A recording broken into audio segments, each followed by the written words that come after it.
Muy bien, hemos recibido bastantes comentarios y recomendaciones o inquietudes de ustedes, nuestros hermanos en la fe que miércoles tras miércoles, semana tras semana se reúnen con nosotros a través de este medio, y varias personas nos pidieron recomendaciones de cómo evangelizar. Estamos atendiendo a esta inquietud y hoy vamos a titular nuestro estudio ¿Cómo evangelizar? Vamos a realizar una serie de recomendaciones porque siempre es común cuando nosotros llegamos al Evangelio y sabemos que es un cambio radical de tinieblas a la luz, que cuando comenzamos a comprender la importancia de lo que es una conversión, de tener esa certeza que por gracia somos salvos, es común que nosotros pensemos en nuestros familiares, en nuestros seres queridos, en las personas que están en nuestro entorno que aún no conocen el Evangelio, y quizás tenemos ese deseo de presentárselo o lo estamos haciendo y en ocasiones lo estamos haciendo mal. En otros momentos tan siquiera nos tomamos el tiempo para hacerlo, y en ocasiones también podríamos decir que no nos sentimos competentes para compartir el mensaje de salvación. Lo primero que yo quiero decir a manera de introducción es que tenemos un gran reto con estas nuevas generaciones que demandan respuestas, porque son irreverentes, porque tienen acceso ilimitado al internet y siempre te van a estar preguntando el por qué razón es así. Y si eso lo ligamos con esa necedad que está ligada al corazón del adolescente, es un reto poder nosotros estar formados y preparados, sobre todo para las nuevas generaciones. Dice C.S. Lewis la siguiente frase: la educación sin valores, por útil que sea, parece más bien hacer del hombre un demonio más inteligente. Y yo puedo decirte que esta frase está muy presente. Tenemos una generación con un exceso de conocimiento, inclinados a manejar supuestamente verdades absolutas, con carencias de comprensiones y de pensamiento críticos, y esto lo que está exacerbando es un comportamiento de rebeldía, un comportamiento que reta a los superiores. Y en todo esto vemos muchas personas con el deseo de transmitir el mensaje.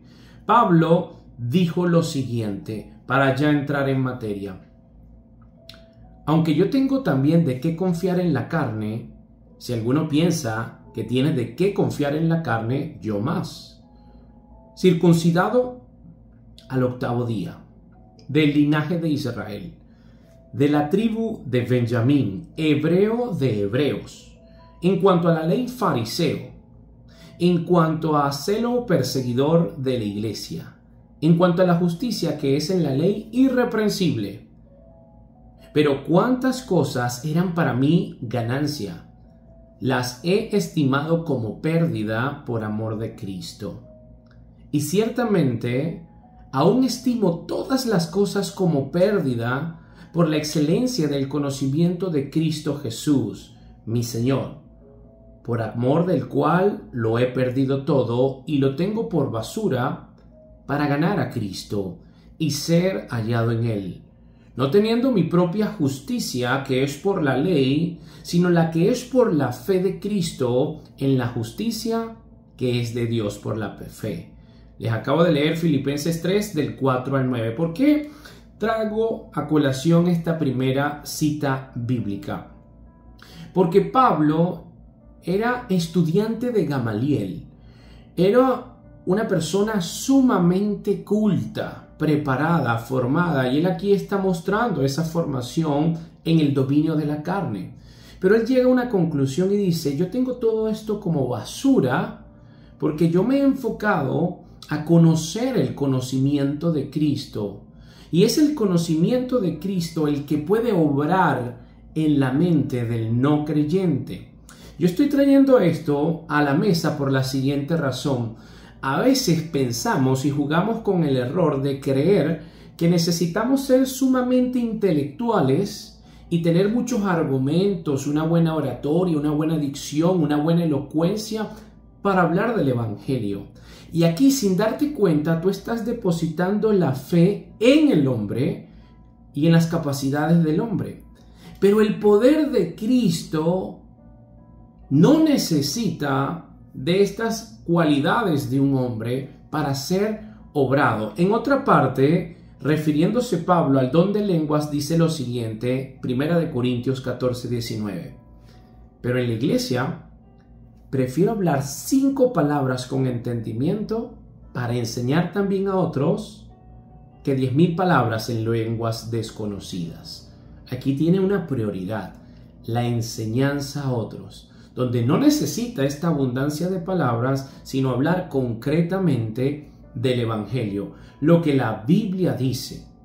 Cuando nosotros mencionamos esta frase hermosa, la Biblia dice, es la Biblia la que tiene el poder. Y ya vamos a estar escudriñando mucho esto. Entonces, como base principal, si bien es cierto que queremos transmitir el Evangelio a personas que son nuestros pares, aquí tenemos muchos padres, familiares que nos escriben correos y nos escriben al directo, preocupados por sus hijos, por sus sobrinos y por esta nueva generación inmadura espiritual, inconstante, inestable, bombardeada y hastiada de conocimiento, una generación que no tiene sabiduría, no todas. En términos generales, es lo que podemos percibir con un gran porcentaje. A esa generación y a la nuestra, porque sirve para todas. ¿Cómo evangelizar? Toma nota, vamos a enumerarlos. Número 1. Enseña por modelaje y no por imposición. Se puede tener más influencia modelando a alguien que obligando a alguien. Dice la palabra de Dios en Lucas 11:1. Aconteció que estaba Jesús orando en un lugar, y cuando terminó, uno de sus discípulos le dijo: Señor, enséñanos a orar. Cristo, con ese ejemplo que dio de que se apartaba para orar, fue que influenció a los discípulos y sembró en ellos con su acción ese deseo de aprender a orar como Él lo hacía. No impuso esto, modeló primero esto, creó esta inquietud y luego trae el Padre Nuestro como oración modelo. ¿Cómo tú pretendes evangelizar o pedirle a tus hijos que oren si tú no oras, si no te ven orando? A tus familiares, a tus amigos. Nosotros tenemos que modelar el Evangelio, como dice 2 Corintios 3, del 2 al 3. Nuestras cartas sois vosotros, escritas en nuestros corazones, conocidas y leídas por todos los hombres, siendo manifiesto que sois carta de Cristo, expedida por nosotros, escrita no con tinta, sino con el Espíritu del Dios vivo, no en tablas de piedra, sino en tablas de carne del corazón. Somos cartas abiertas para nuestro entorno. Nos están observando en todo momento nuestros vecinos, nuestros compañeros de trabajo, con las personas que interactuamos, nuestros familiares. Entonces, si tenemos la atención de los demás porque observan nuestro comportamiento, que nuestro comportamiento hable del Evangelio y que prediquemos con acciones en primer lugar para crear las condiciones, y si Dios habilita esa inquietud en tu par, en tu vecino, etcétera, de querer conocer más, ya tú estás preparado. En segundo lugar, acabo de decir estar preparado, pero aquí traemos y nos sirve como para hilvanar el segundo punto para poder evangelizar. Debes llenarte de la palabra, conocer la Escritura, leer la Escritura, repasar la Escritura, memorizar la Escritura, discutir la Biblia, escudriñar, cavar pozos, porque esta es la palabra de Dios. y una jarra vacía pues no puede llenar los vasos. Mira lo que dice la palabra en 1 de Pedro 3:15. Sino santificad a Dios, el Señor, en vuestros corazones, y estad siempre preparados para presentar defensa con mansedumbre y reverencia ante todo el que os demande razón de la esperanza que hay en vosotros. Si tú estás modelando el evangelio con acciones y se te acerca un testigo y te empieza a hacer pregunta de la Biblia, ¿tú estás preparado para responder? ¿Tú estás ya prevenido para presentar defensa con mansedumbre y reverencia? Esto es vital, hermano. Nosotros, si somos discípulos de Cristo, permanecemos en su palabra. Hay nuevas tendencias, hay nuevas modas, hay nuevos libros, hay nuevas propuestas, pero la palabra de Dios es inmutable e inerrante. No cambia. Siempre tiene poder. Debemos de estar llenos de la palabra. 2 de Corintios 10:5. Derribando argumentos y toda altivez que se levanta contra el conocimiento de Dios y llevando cautivo todo pensamiento a la obediencia a Cristo. Para tú poder materializar esto, necesitas conocer el conocimiento de Dios. En 2 de Timoteo 3:16 dice lo siguiente: toda la escritura es inspirada por Dios, útil para enseñar, para redarguir, para corregir, para instruir en justicia. En este momento me voy a quedar con la palabra redarguir, que viene del griego elegmos y significa acción de rebatir el error. Cuando ya tú estás entrando en materia en una conversación con una persona preparada que no conoce el evangelio, pero es posible que sea culta y que maneje algunas disciplinas, te va a debatir, te va a pedir argumentos y tú tienes que estar preparado para redarguir esos argumentos, para rebatirlos con la escritura, porque toda la escritura es útil. Entonces, ¿cómo yo puedo rebatir un argumento si no estudio la palabra? Si no estoy lleno en la palabra, si no es un dominio conocido para mí. Si yo me lleno de la palabra y empiezo a encontrar aparentes contradicciones en la Biblia, porque te van a atacar por ahí. Es que la Biblia se contradice, es que la Biblia es incongruente. Tienes que conocer estos ataques para poder redarguirlos, para poder ser un apologeta, un defensor de la fe. Y tienes tiempo para hacerlo, tienes herramientas para hacerlo. Todo se basa en querer hacerlo. Número 3, para seguir dando recomendaciones de cómo evangelizar. Hermano, Dios opera, respalda y bendice cuando hay santidad. Esto es súper importante. La palabra de Dios dice en Hebreos 12:14: seguid la paz con todos y la santidad, sin la cual nadie verá al Señor. ¿Cómo puedes o pretendes tú evangelizar a otros cuando tú no estás llevando una vida apartada para Dios? Esto es una incongruencia. ¿Cómo puedes tú ser un ministro de Dios para llevar el mensaje de Dios cuando no vives en santidad? Y la santidad no significa ser excesivamente bueno. La santidad, desde el punto de vista bíblico, se refiere a ser apartado. Apartado del mundo para seguir en el evangelio y obedeciendo el mensaje que está descrito con lujo de detalles en la Biblia. Si yo quiero evangelizar a otra persona, yo debo de tener una vida santa. en mi relación, con lo que observo, mis pensamientos, mis palabras, mi matrimonio si lo tengo, mi familia, mi tiempo de oración, mi tiempo de comunión, depositar mis planes en Dios, ser santo, porque Dios es santo. Dice 1 Corintios 7 del 13 al 14. Y ve lo importante que es la santidad.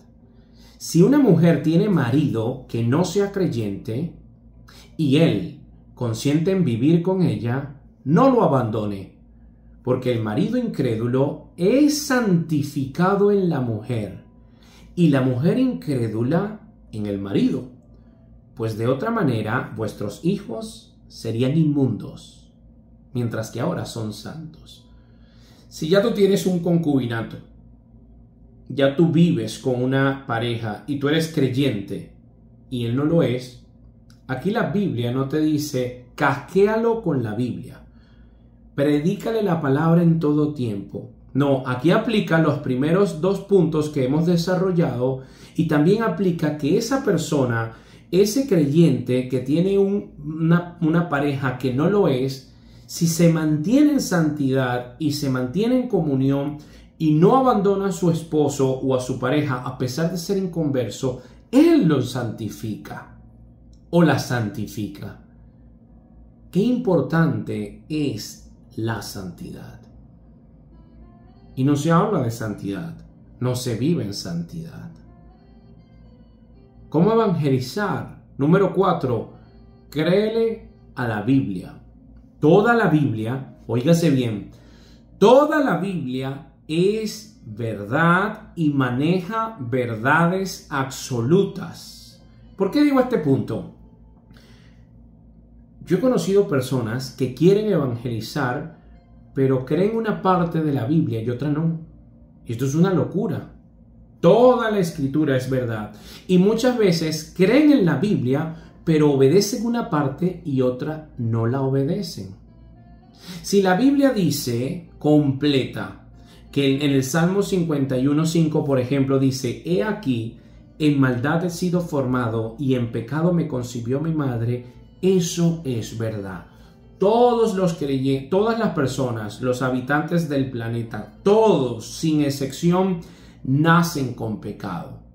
Entonces yo sé que todos, por más que tengan buenas acciones, necesitan de Cristo, que la salvación es por gracia, que Dios estipuló un orden jerárquico, un orden en la familia, un orden para hacer negocios, un orden de cómo tratarnos, cómo es nuestro carácter, cuál es el código de moral que debemos de tener. Debemos de creerle 100% a la Escritura.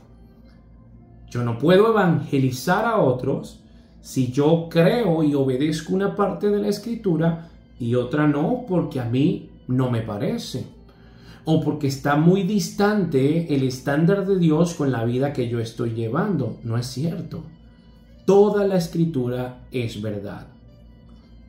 Finalmente, en este video vamos a hacer solamente 5 recomendaciones. Es posible que hagamos otro más adelante. La recomendación número 5, para nosotros poder tener algunas recomendaciones de cómo evangelizar, es la siguiente. Y esto también es sumamente importante. Hermano, Dios es quien convence, Dios es quien da el arrepentimiento, Dios es quien abre los ojos espirituales. ¿Por qué digo esto? Ustedes no saben lo común que es en la vida de mi esposa y mía, que nos llegan personas y nos dicen lo siguiente: a mí me gustaría que tú hablaras con esta persona o con este familiar que yo tengo, porque yo sé que a ti sí te va a escuchar y contigo sí va a conocer el Evangelio. Mentira del diablo. No es que si tú hablas con mi familiar, es que yo quiero que tú hables con este amigo, porque cuando tú hables con este amigo, él sí va a conocer a Dios. No es cierto. Esto es algo totalmente antibíblico y está basado únicamente en la observación de los hombres, que se dejan de llevar por la elocuencia de la persona o por la forma de hablar que tiene una persona. Pero eso no es lo que da el arrepentimiento. No es la capacidad de hablar o de compartir una idea que yo pueda tener lo que tiene el poder para que una persona se arrepienta. Esto es una frase o una declaración totalmente antibíblica cuando tú piensas esto. Cuando tú le dices a una persona, mira, yo quiero que tú hables con otro porque a ti te está escuchando, tú, sin darte cuenta, estás menospreciando, subestimando el poder de Dios, que te puede utilizar a ti y que quizás es tu responsabilidad y se la quieres conferir a otro. Segunda de Corintios 7, 9, 10. Ahora me gozo, no porque hayáis sido contristados, sino porque fuisteis contristados para arrepentimiento. Porque habéis sido contristados según Dios, para que ninguna pérdida padecieseis por nuestra parte. Porque la tristeza, que es según Dios, produce arrepentimiento para salvación. De que no hay que arrepentirse, pero la tristeza del mundo produce muerte. Tenemos un Dios omnisciente. Él todo lo sabe, Él es soberano y Él muchas veces en su plan produce algunos escenarios de tristeza, nos permite que seamos contristados porque Él está generando, está gestando en esa alma que Él conoce, solo Él, la condición para que esa alma se arrepienta. Es Dios quien da el arrepentimiento, hermano. Es Dios quien convence. No es porque tú le mandes 10 videos de YouTube a tu familiar o a tu amigo o a tu vecino que se va a convencer. Tú lo puedes hacer, ojo, no estoy diciendo que no lo hagas. Pero quiero que sepas que es Dios quien produce el querer como el hacer, quien da el arrepentimiento, quien permite que nosotros alumbremos ese entendimiento. Dice la palabra en Efesios 1 del 16 al 18. No ceso de dar gracias por vosotros, haciendo memoria de vosotros en mis oraciones, para que el Dios de nuestro Señor Jesucristo, el Padre de gloria, os dé espíritu de sabiduría y de revelación en el conocimiento de Él, alumbrando los ojos de vuestro entendimiento, para que sepáis cuál es la esperanza a que Él os ha llamado, y cuáles las riquezas de la gloria que es su herencia en los santos. ¿Está claro? Dios es quien nos da espíritu de sabiduría. Dios es quien nos da espíritu de revelación en su conocimiento. Dios es quien alumbra nuestros ojos de nuestro entendimiento. Es el poder de Dios. Que Dios puede utilizar miembros de la iglesia, amén. Eso no se pone en duda. El conflicto está en pensar que es la persona. No, es Dios quien usa como instrumento para la extensión de su reino a un hermano. Puede suceder, pero es el Señor quien lo hace. Finalmente, para fundamentar este punto número 5 y saber que Él es quien abre el entendimiento, vamos a traer a colación esta cita bíblica cuando Jesús se aparece a sus discípulos en Lucas 24:36 y dice así: mientras ellos aún hablaban de estas cosas, Jesús se puso en medio de ellos y les dijo: paz a vosotros. Esto es después de la resurrección. Cristo resucita y se va a aparecer a sus discípulos. Ellos están cabizbajos porque piensan que el Maestro murió, pero resucitó. Entonces, espantados y atemorizados, pensaban que veían espíritu. Pero Él les dijo: ¿por qué estáis turbados? Y vienen a vuestros corazones estos pensamientos. Versículo 45. Presta atención lo que dice. Entonces les abrió el entendimiento para que comprendiesen la Escritura. ¿Quién? Cristo. Cristo es quien abre el entendimiento. Nosotros tenemos un caso y lo hemos compartido algunas veces aquí en estos estudios de una persona que trabajó con mi esposo y conmigo y quisimos predicarle el evangelio y lo hicimos en varias oportunidades. Hablamos algunas perlas de la palabra de Dios y ella me dijo a mí, no quiero saber más nada. Trabajamos, pero no quiero saber nada del evangelio. Se fue a otro país, no supimos más nada de ella, pasaron unos años y nos llamó. Y Panisa, conocí al Señor y me retumbaron esas palabras que tú me diste hace tiempo. Tuve un momento de aflicción, mi vida fue contristada y recordé ese mensaje y busqué la Biblia. ¡Qué bendición! ¡Gloria a Dios! Dios abre el entendimiento. Dios crea condiciones para que la persona se arrepienta. Dios alumbra nuestro entendimiento. Repito esto para que se comprenda. No somos nosotros, hermanos. Nosotros, para poder evangelizar a otros, tenemos que enseñar por modelaje, ser cartas abiertas. Reconocer que Dios respalda cuando nosotros habitamos en santidad. Nosotros tenemos que estar llenos de la palabra porque es de lo que estamos llenos, de lo que damos. No podemos dar algo que no tenemos, que no estudiamos, que no aprendemos.